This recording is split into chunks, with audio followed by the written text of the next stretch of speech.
Olá, seja muito bem-vindo, seja muito bem-vinda ao nosso canal da Igreja Batista Betel, em Ribeirão Preto, para mais esse tempo, onde nós iremos adorar o Senhor através da música e também da exposição bíblica, da exposição da Palavra do Senhor. Quero te convidar aí onde você está a orar comigo, me acompanhar nessa oração. Se você quiser fechar os seus olhos ou deixar os seus olhos abertos, fique à vontade, simplesmente me acompanhe nessa oração. Pai, em nome de Jesus, eu te agradeço por esse momento que nós podemos ter, Pai. Mesmo sendo limitados em relação a estarmos juntos fisicamente, nós podemos celebrar ao Senhor como corpo onde quer que nós estejamos, Pai. Obrigado pela oportunidade que nós temos de, através dos meios da tecnologia, podemos exercer o ser um corpo só em Cristo Jesus. Eu quero consagrar a Deus esse tempo ao Senhor, um tempo de reflexão na palavra, de exposição bíblica, mas também um tempo de cantar louvores ao Senhor. Em nome de Jesus, que o Senhor fique à vontade para falar ao nosso coração, para fazer aquilo que o Senhor deseja fazer. Em nome de Jesus. Amém. Amém.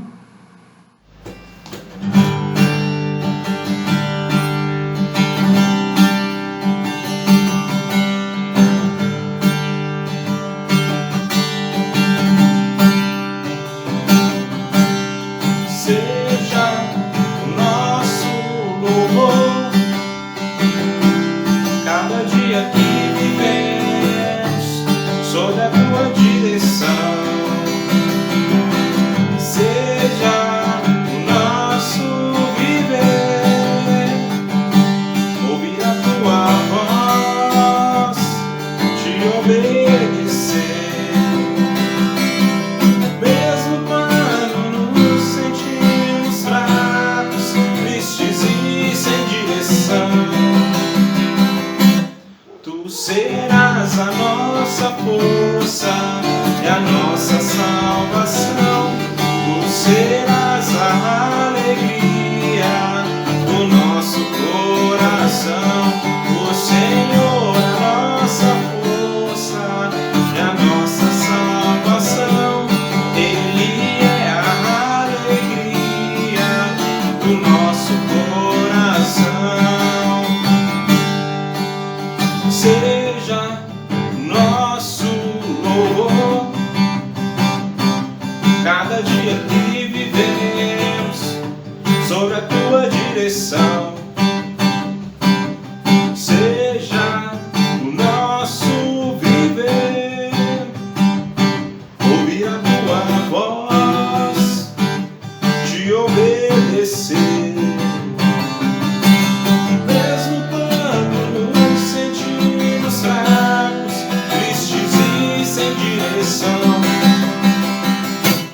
Tu serás a nossa força e a nossa salvação.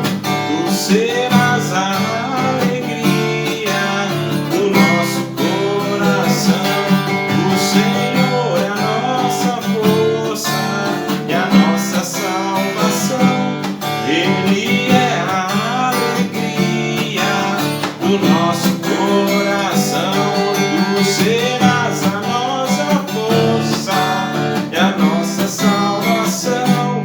Tu serás a alegria do nosso coração. O Senhor é a nossa força e a nossa salvação. Ele é a alegria do nosso coração.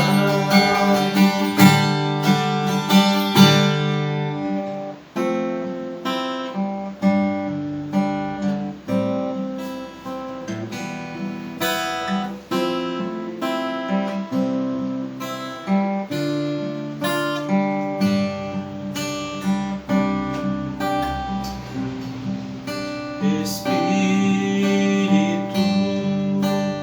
encha minha vida, enche-me com teu poder, pois de ti eu quero ser.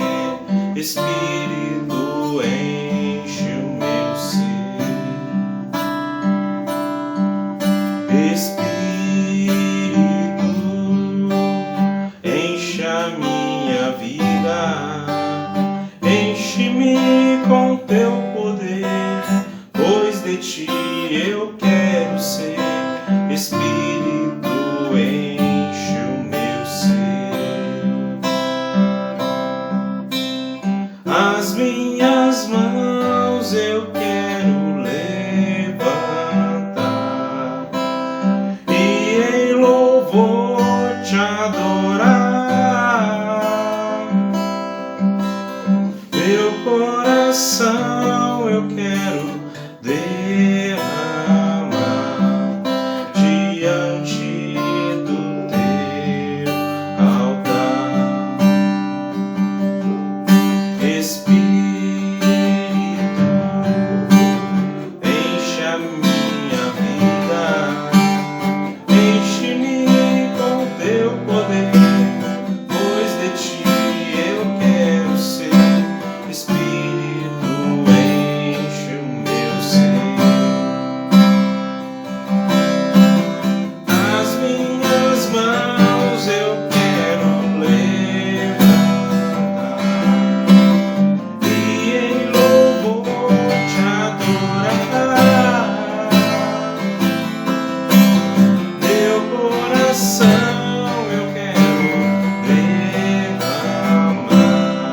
diante do teu altar. As minhas mãos eu quero levantar e em louvor te adorar.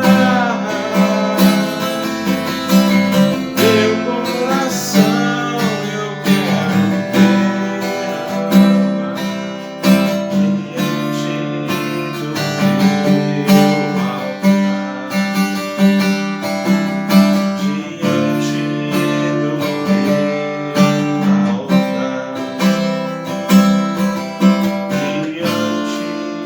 do teu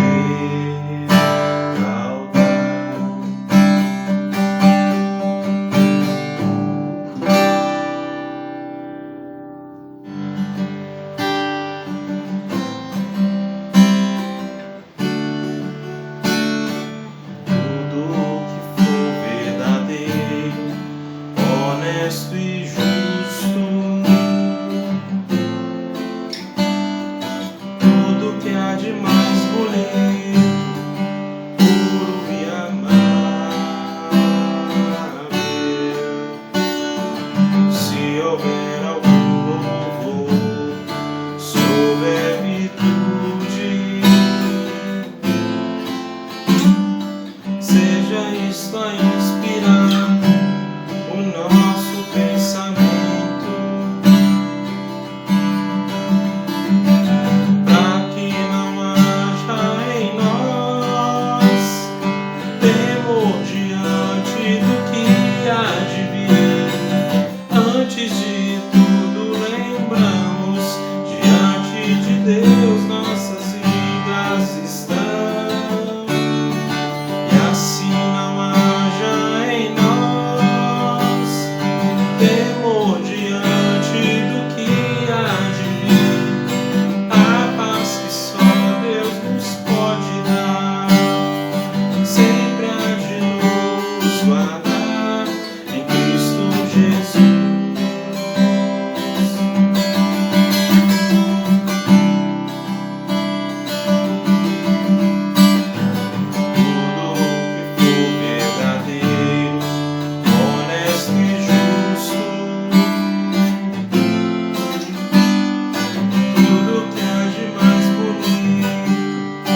aí onde você está, se você estiver com uma Bíblia de papel impressa, ou se você estiver com a Bíblia no seu celular, acesse ou abra sua Bíblia na carta do apóstolo Paulo aos Colossenses, no capítulo 3, nós vamos ler dos versículos 12 ao 17. Colossenses, capítulo 3, versículos 12 a 17. Então, como santos e amados, eleitos de Deus, revistam-se ou vistam-se de um coração cheio de compaixão, bondade, humildade, mansidão e paciência, suportando e perdoando uns aos outros. Se alguém tiver alguma queixa contra o outro, assim como o Senhor vos perdoou, também perdoai. E acima de tudo, revistam-se ou vistam-se do amor, que é o vínculo da perfeição. A paz de Cristo, para a qual também fostes chamados em um só corpo, domine em vossos corações e sejam agradecidos. A palavra de Cristo habite ricamente em vós, em toda a sabedoria. Ensinai e aconselhai uns aos outros com salmos, hinos e cânticos espirituais, louvando a Deus com gratidão no coração. E tudo quanto fizerdes, quer por palavras, quer por ações, fazei em nome do Senhor Jesus, dando graças por Ele a Deus Pai. Eu queria conversar um pouquinho com vocês hoje a respeito de marcas. Marcas do verdadeiro discípulo de Cristo, ou marcas da nova vida dos discípulos de Cristo. Quais são as marcas da nova vida dos verdadeiros discípulos de Jesus Cristo? Para isso eu quero falar primeiro a respeito do que são marcas. Marcas são sinais, marcas são traços. Por exemplo, as marcas que os nossos filhos têm, e que quando nós olhamos para os nossos filhos, para aqueles que têm filhos, as pessoas podem identificar que eles são nossos filhos. Por exemplo, eu não sei se vocês notaram, mas eu tenho as sobrancelhas bem grossas. E o meu filho também.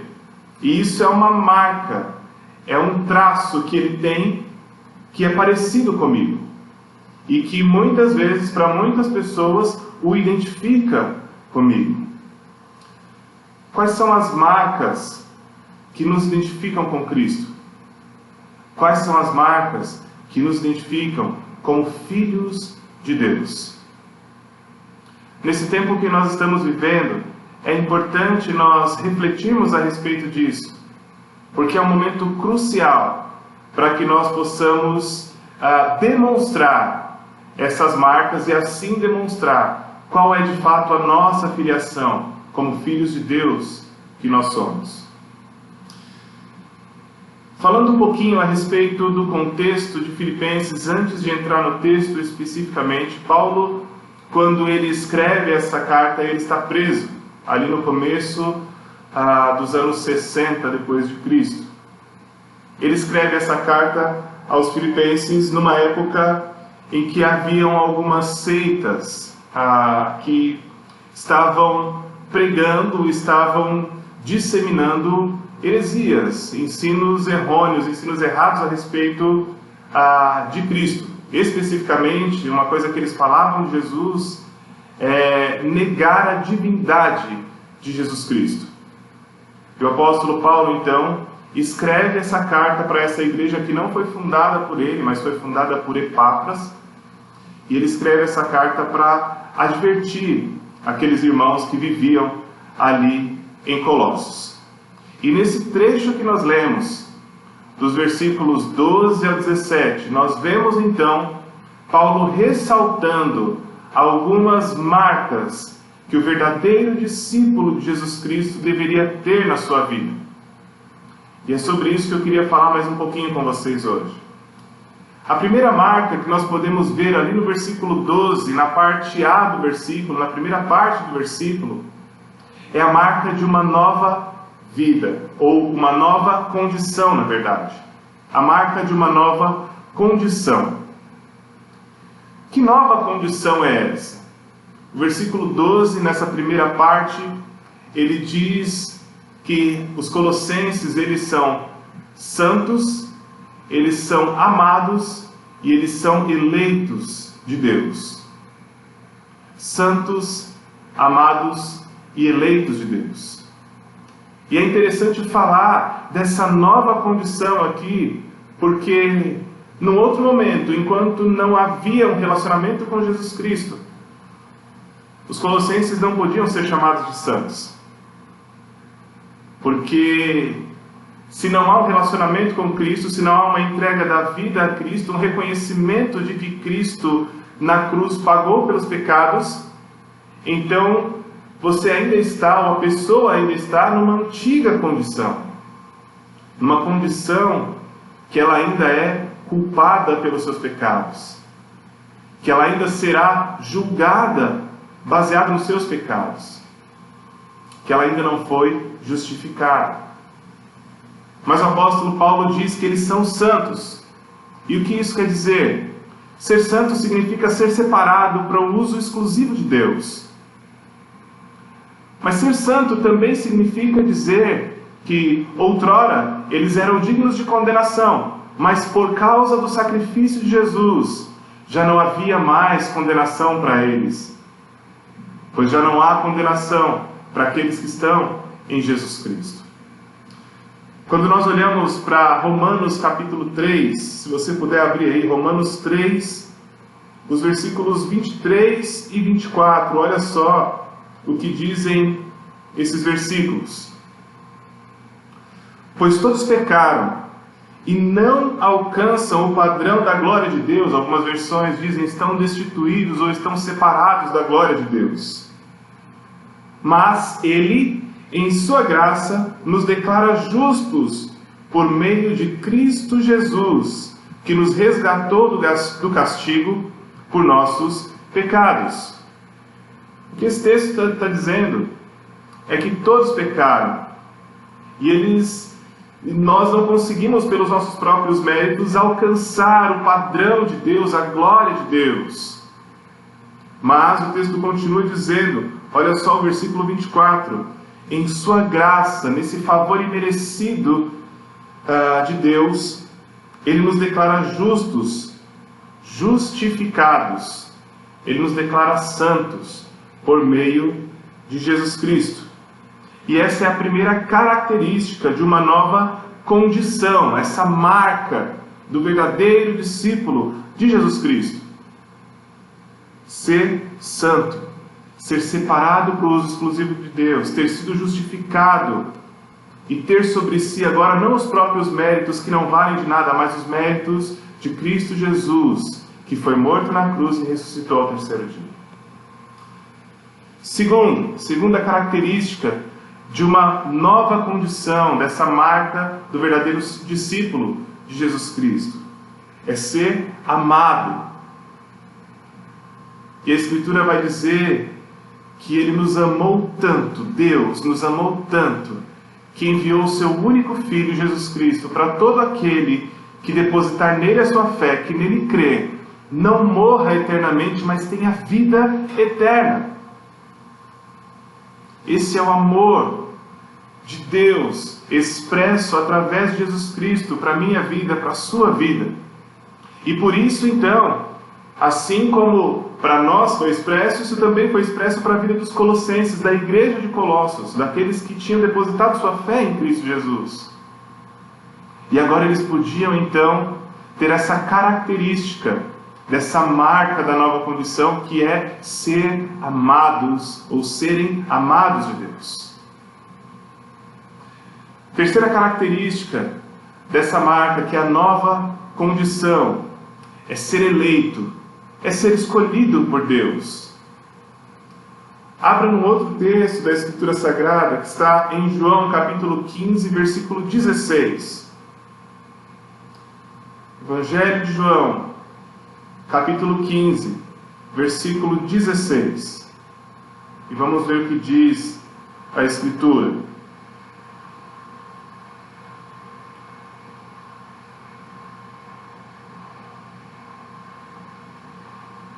João capítulo 15, versículo 16.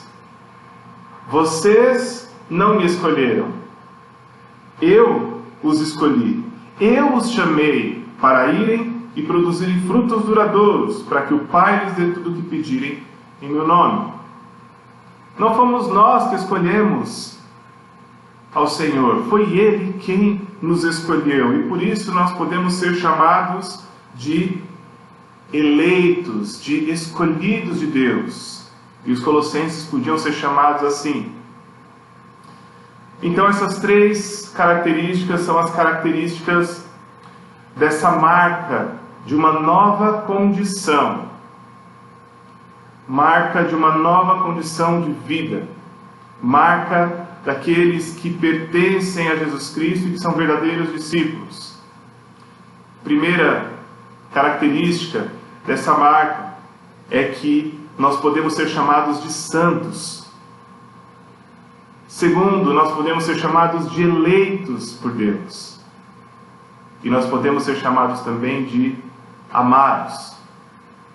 Essas características fazem parte dessa marca do verdadeiro discípulo de Jesus, que é ter uma nova condição. A segunda marca dos verdadeiros discípulos de Jesus é um novo caráter. Os versículos 12, segunda parte do versículo, a parte B do versículo, e também o versículo 14 vai falar a respeito dessa marca, que é um novo caráter. O versículo 12, ele vai falar de vestir-se. Ele vai falar de revestir-se de algumas características. E que características são essas? Olha para o versículo 12. Revistam-se de um coração cheio de compaixão, bondade, humildade, mansidão e paciência. Essas são as vestimentas. Essa é a roupa, em outras palavras, daqueles que são verdadeiros discípulos de Jesus, que faz parte dessa marca de um novo caráter. A função de vestir-se é se proteger do frio, se proteger de alguma outra coisa, das intempéries, é cobrir o corpo da vergonha ou da nudez, né? Da vergonha falando desse sentido mesmo de cobrir da nudez, entre outros significados aí de se vestir. Tem também o vestir-se para ficar bonito, para ficar bonita, tem a ver com ornamentação, com adorno. E nós devemos nos vestir, o texto diz, com essas características. Vestir, então, nos cobre e nos protege, além de nos adornar. Paulo instrui os colossenses, então, a se vestirem com essas características que foram ditas e que são essenciais daqueles que são santos, amados e eleitos de Deus. Essas características são a compaixão, a bondade, a humildade, a mansidão e a paciência. Essas são características internas, essas são transformações internas que vão reger a forma com que os colossenses, então, se comportarão ou agirão no dia a dia. Essa questão da compaixão, por exemplo, aqueles que são verdadeiros discípulos de Jesus, ao invés de eles serem voltados para si mesmo, para as suas necessidades, ao invés de eles serem egoístas, agora eles são compassivos, agora eles se preocupam com o outro, agora eles ocupam a dor do outro, agora eles se importam com o outro. Isso é ter compaixão. É muito diferente de ter dó, de ter pena de alguém. Ter compaixão é se colocar no lugar do outro, ao ponto de que a dor daquela pessoa seja a nossa dor e nos mova a fazer algo. Uma outra característica aqui é a bondade. A bondade tem a ver com o contrário da maldade. Ser bondoso com as pessoas à minha volta. A bondade é o que vai reger o meu comportamento e não a maldade. Ao invés de eu esperar sempre o pior da situação, eu posso esperar o melhor. Eu posso agir com bondade com aqueles que estão à minha volta. Além disso, uma outra característica é a humildade. Humildade que vem da palavra humus, que significa estar perto do chão, próximo ao chão. Humildade tem a ver com humilhação, tem a ver com reconhecer quem você é, quem se é. Não mais e nem menos do que isso, mas reconhecer-se quem se é. Humildade não é coitadismo, é saber quem você é saber qual é a sua condição. E aí, quando uma pessoa tem essa característica, essa virtude da humildade em si, ela pode tratar o outro da forma adequada, da forma correta, sem desprezar, sem menosprezar, mas também sem superestimar o outro e ficar numa postura de coitado no seu canto. Humildade é saber exatamente quem se é. Outra característica é a mansidão, que é tratar os outros com amabilidade. Tratar o outro com amabilidade. Ser manso.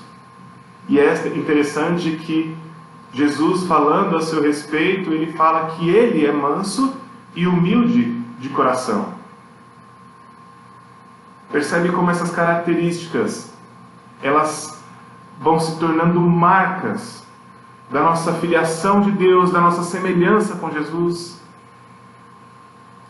Outra característica é a paciência. É como Tiago diz, ser tardio para irar-se. Ser tardio para irar-se. Ser paciente tem a ver com respirar fundo em alguns momentos e esperar o tempo de agir para agir da forma correta e não baseado numa ira ou numa indignação. Mas há uma característica aqui que ela é o elo que une todas essas. E ela é maior do que todas essas. Essa característica é o amor. Sem o amor, eu não consigo pôr em prática nenhuma dessas características. Sem esse, que Jesus resume os 2 mandamentos em amar a Deus sobre os 10 mandamentos em 2 mandamentos: amar a Deus sobre todas as coisas e amar ao próximo como a si mesmo. Sem esse amar ao próximo como a mim mesmo, é impossível ter compaixão, ser humilde, ser manso, ser bondoso com o meu próximo. O amor é o que faz ser possível estarmos vestidos com essas características que são essenciais daqueles que são santos, amados e eleitos de Deus. E como consequência, então, vivermos as virtudes esperadas. Termos um comportamento adequado, uma ação adequada. Essa mudança interior, tudo isso que foi falado aqui, movendo dentro de nós, faz então com que seja expresso, ou que sejam expressas ações exteriores. E aqui eu quero falar então de uma terceira marca. A primeira marca é uma nova condição. A segunda marca é um novo caráter. A terceira marca é uma nova atitude. Olhando para o versículo 13 especificamente, nós podemos perceber as novas atitudes daqueles cuja vida está em Cristo. E essas características devem ser impulsionadas pelo novo caráter. Há 2 aspectos desse novo comportamento, dessa nova atitude. O primeiro deles é suportar. A primeira característica é suportar. Suportar tem o sentido de sustentar. Sustentar tem o sentido de carregar, de manter firme. E é isso que o apóstolo Paulo está falando aos Colossenses aqui. Sustentem, carreguem uns aos outros. Essa é uma atitude de uma vida que foi transformada. que agora tem uma nova condição, mas também tem um novo caráter, uma nova motivação interior. Essa é a atitude. Olhar para o outro e sustentar o outro, dar apoio, dar suporte ao outro. A segunda característica dessa nova atitude é perdoar. Perdoar tem a ver com retirar a culpa do outro, de certa forma. Quando eu perdoo uma pessoa, eu estou dizendo que eu não quero que aquela pessoa pague por aquilo que ela me fez. Eu não quero exercer uma justiça própria naquela pessoa ou àquela pessoa. Eu a perdoei. E o perdão tem o sentido de apagar aquilo que a pessoa me fez de mal. Está consumado, está pago, acabou. Eu não vou ficar lembrando daquilo o tempo inteiro. É interessante que nós devemos ter como padrão para o perdão o nosso maior exemplo, que é o próprio Jesus Cristo.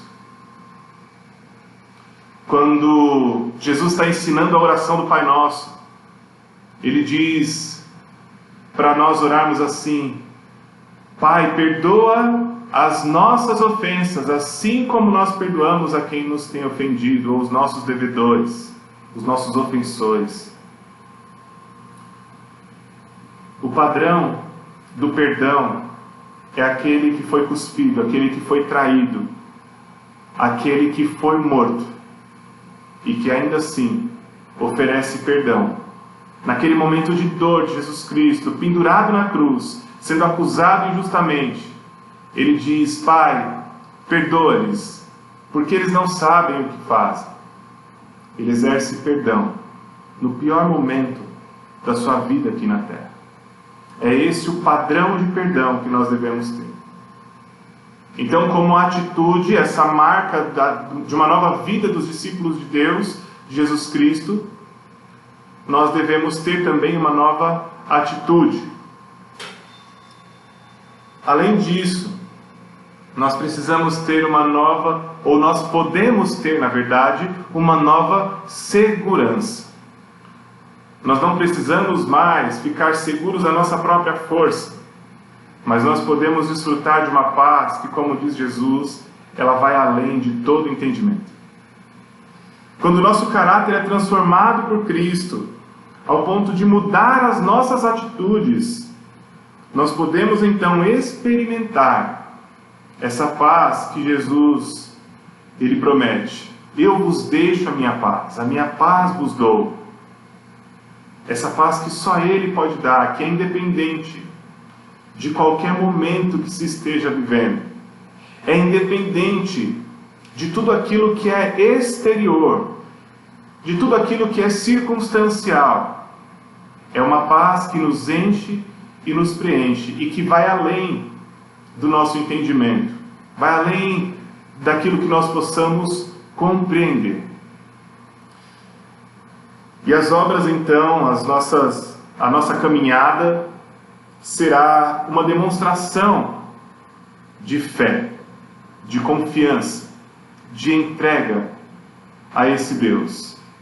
E nós só podemos desfrutar dessa paz quando de fato nós nos entregamos nos braços do Senhor através de Jesus Cristo. E dizemos: Deus, tudo bem, nessa caminhada aqui eu entendo que eu preciso me entregar ao Senhor. E é isso que eu quero fazer. Está aqui a minha vida, eu confio em Ti. E aí nós podemos então desfrutar dessa paz. Essa paz que Jesus Cristo proporciona entre Deus e nós, mas também entre nós e o nosso próximo e as circunstâncias que nos cercam. Só Jesus pode dar essa paz que vai além daquilo que qualquer pessoa pode entender ou imaginar.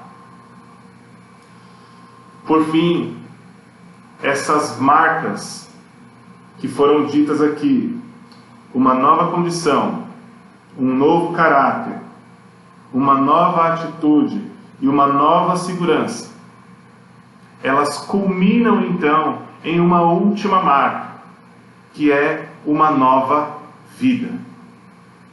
Viver uma nova vida. Os versículos 16 e 17 nos dizem isso. Mas vamos olhar especificamente para o versículo 16, eu quero reler com você. A palavra de Cristo habite ricamente em vós, em toda sabedoria. Ensinem e aconselhem uns aos outros com salmos, hinos e cânticos espirituais, louvando a Deus com gratidão no coração. E olha o que diz o comecinho do versículo 17. E tudo quanto vocês fizerem, quer por palavras, quer por ações, façam em nome do Senhor Jesus. Fazer tudo em nome do Senhor Jesus. Fazer algo em nome de alguém significa que a pessoa que está fazendo algo representa uma outra pessoa. Fazer algo no nome de Jesus, através do nome de Jesus, significa então que aquele que está fazendo está representando Jesus. E isso é muito importante, isso é muito significativo, porque isso nos coloca a viver um novo estilo de vida, a viver uma nova vida, nos nossos relacionamentos interpessoais, no nosso relacionamento conosco, no nosso relacionamento com Deus. Porque agora eu vivo como um representante de Jesus Cristo. O apóstolo Pedro chega a dizer em uma de suas cartas o seguinte: vocês são sacerdócio real, nação santa, povo de uso exclusivo de Deus. Povo exclusivo de Deus. Ser sacerdote real, ser nação santa, ser povo exclusivo de Deus, significa que nós o representamos enquanto cristãos aqui. E isso pede de nós uma nova caminhada, pede de nós, exige de nós, na verdade, uma nova vida. A verdade de Cristo e dos efeitos da obra de Cristo deve fazer de nós novas pessoas, deve permear toda a forma com que nós nos relacionamos com os outros. Isso deve permear a nossa vida e direcionar tudo aquilo que nós fazemos, tudo aquilo que nós falamos, tudo aquilo que nós somos. Eu quero concluir dizendo que é tempo de nós demonstrarmos as marcas do verdadeiro discípulo de Jesus. É tempo da Igreja de Cristo demonstrar as marcas dos verdadeiros discípulos de Jesus Cristo no mundo. Nós estamos vivendo tempos em que o nosso caráter como discípulos de Jesus Cristo, ele está sendo à prova, e se não está sendo posto à prova agora, ele será posto à prova. Mais do que nunca nesses momentos que nós estamos vivendo, e talvez em momentos que estejam por vir. E a pergunta é: como nós agimos diante desses desafios presentes? Como nós reagimos diante da dificuldade do outro, daquele que está necessitado? Tantas pessoas nesse momento perdendo os seus empregos, pessoas que daqui a pouco vai faltar comida na sua casa, pessoas que necessitam de afeto, mesmo que nós não possamos nos aproximar fisicamente. O que nós podemos fazer para demonstrar as marcas dos verdadeiros discípulos de Jesus? Como nós temos reagido à necessidade do outro? O que as nossas atitudes têm revelado a respeito do nosso caráter?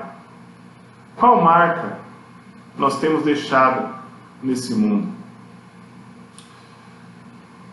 Eu ouvi dizer uma vez de um teste que é feito com ouro, ou na verdade com uma peça de metal, para saber se aquilo é ouro ou não. É um teste simples que algumas pessoas fazem. Elas pegam essa peça, que considera-se então de ouro, e elas derrubam vinagre, algumas gotas de vinagre nessa peça. Se essa peça manchar, ela não é feita de ouro. Ela não é de ouro de verdade. Ela pode ser até folheada, mas ela não é de ouro maciço. Mas, se ela não manchar, ela pode ser considerada verdadeira, legitimamente uma peça de ouro. Quando as intempéries da vida vêm sobre você, quando os vinagres dessa vida são derramados sobre você, o que é encontrado na sua vida? São encontradas manchas que dizem que você não é um verdadeiro discípulo? Ou essas intempéries da vida, essas situações difíceis da vida, elas demonstram o caráter de um verdadeiro discípulo de Jesus, as marcas de um verdadeiro discípulo de Jesus? A minha oração e o meu desejo, então, é que quando nós formos expostos às dificuldades, às intempéries da vida, que nós possamos manter as nossas características, a nossa marca de verdadeiros discípulos de Jesus. Que assim seja na minha vida, que assim seja na sua vida. Que Deus te abençoe e demonstre hoje para as pessoas que estão à sua volta que você é um verdadeiro discípulo de Jesus, pelas marcas do verdadeiro discípulo de Jesus. Que Deus te abençoe. Momentos novos exigem de nós atitudes novas. Eu nunca me imaginei celebrando a Santa Ceia dessa forma, de uma forma online. Mas eu acredito que essa forma ela é completamente válida, porque a nossa união com Cristo não depende de um lugar específico. E a nossa união de uns para com os outros, o que nos torna corpo de Cristo, não depende do fato de nós estarmos unidos em um lugar físico simplesmente. Nós somos igreja do Senhor Jesus Cristo. E eu quero com você hoje celebrar a ceia do Senhor, comemorando, sim, a morte do nosso Senhor Jesus Cristo, que nos torna santos, eleitos, que nos torna amados de Deus, que põe em nós essa marca, ou essas marcas, de verdadeiros discípulos de Jesus Cristo. E também celebrar o fato de que, embora estejamos distantes fisicamente, nós somos um só corpo em Jesus. Eu gostaria de orar pelos elementos, pelo pão e pelo vinho. Peço, se você preparou, você que é membro da igreja e que está assistindo esse vídeo, se você preparou aí na sua casa um copinho com um suquinho de uva e um pedacinho de pão, eu peço que você pegue essas coisas agora e você ore junto comigo. Não é uma mágica, é uma oração onde nós declaramos que nós estamos consagrando isso a Deus e que nós entendemos o significado de nós celebrarmos esse momento juntos, porém separados. Vamos orar. Senhor Deus, eu agradeço ao Senhor por Jesus Cristo, nosso Senhor e nosso Salvador. O Senhor sabe o quanto eu queria estar celebrando esse momento junto fisicamente com os meus irmãos, Pai. Mas, na impossibilidade disso, eu quero te agradecer, porque ainda assim, o fato de nós estarmos distantes fisicamente não nos impede de celebrarmos a nossa comunhão com o Senhor e também a nossa comunhão de uns para com os outros, Pai. Nós consagramos esses sucos ao Senhor e também esses pedacinhos de pão, Pai, entendendo que o pão, ele simboliza o seu corpo que foi esmagado, dilacerado, entregue ali na cruz, para pagar pelos nossos pecados. E que o suco de uva em nossas mãos, ele simboliza o sangue do Senhor. O sangue que foi derramado para cobrir os nossos pecados. O sangue do Cordeiro de Deus que tira o pecado do mundo. E assim nós queremos celebrar esse momento, em memória do Senhor, como o Senhor nos disse, Pai. Olhando para trás, para aquilo que o Senhor fez, mas também olhando para frente, no momento em que estaremos juntos eternamente. Em nome de Jesus. Amém e amém. Se você puder, abra aí na sua casa o Evangelho de Mateus. Abra sua Bíblia no Evangelho de Mateus, capítulo 26, no versículo 26 também. O texto bíblico diz que enquanto comiam, Jesus tomou o pão, o abençoou, em seguida partiu em pedaços e deu aos discípulos, dizendo: tomem e comam, porque este é o meu corpo. Participemos do pão em nome de Jesus.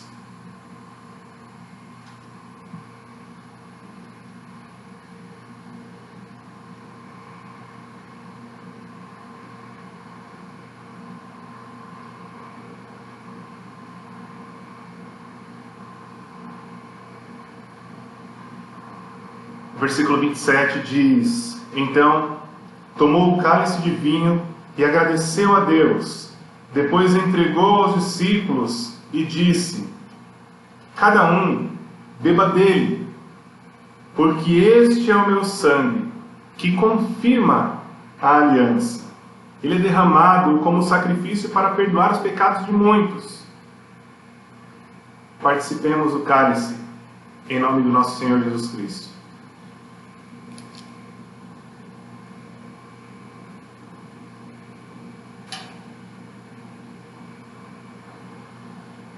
Obrigado, Senhor, pelo seu corpo e pelo seu sangue entregue a todos nós. Em nome de Jesus. Amém.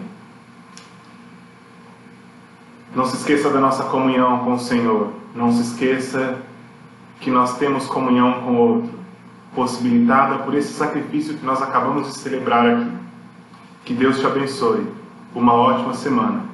E que as marcas do verdadeiro discípulo de Jesus possam ser vistas na sua vida. Forte abraço.